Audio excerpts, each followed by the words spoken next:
নমস্কার দর্শক বন্ধু, আমি আদি অঘরী শ্রী প্রদীপ ঠাকুর।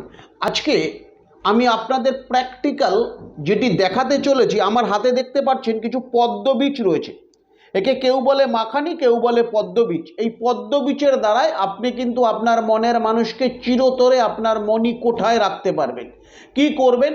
যে কোনো বুধবার যুক্ত জ্যৈষ্ঠ নক্ষত্রতে বা যে কোনো বুধবার দিনও কিন্তু এই ক্রিয়াটি করা যাবে। জ্যৈষ্ঠ নক্ষত্র থাকলে খুবই ফলপ্রদ হবে। এই রকম একটি মাটির প্রদীপ নিন, আটা দিয়ে বানিয়ে এইরকম একটি প্রদীপ তৈরি করে নিন, যে প্রদীপটা আমি আপনাদের দেখাচ্ছি।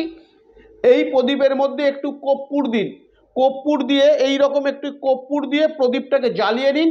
তারপর যে মন্ত্রটি বলছি, মন্ত্রটি বলতে বলতে এক একটা পদ্মবীজ এর মধ্যে দিয়ে শুধু জ্বালিয়ে দেবেন।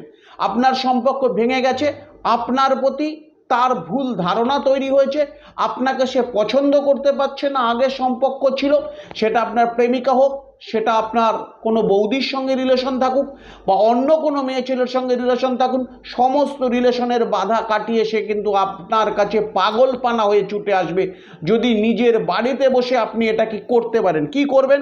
মন্ত্রটি বলছি, খাতা পেন দিয়ে নোট করে নিন। এইরকম একটি পদ্মবীজ নেবেন, এরকম একটি আটার তৈরি প্রদীপের মধ্যে কর্পূর দিয়ে জ্বালিয়ে নেবেন। মন্ত্রটি হচ্ছে ওম ক্লিং ক্লিং হুম হুম।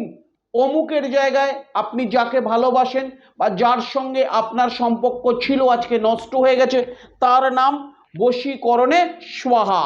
এইরকমভাবে এক একটি পদ্মবীজকে জ্বালিয়ে দেবেন। 21টি পদ্মবীজকে এইভাবে মন্ত্র বলে অবমন্ত্রিত করে যদি জ্বালিয়ে দিতে পারেন এবং জ্বালানোর পর এই যে আটার প্রদীপটা এবং যে ছাইটা থাকবে, এটিকে আপনার অনামিকা আঙুল দিয়ে কপালে পড়ে আপনি তার কাছে চলে যান।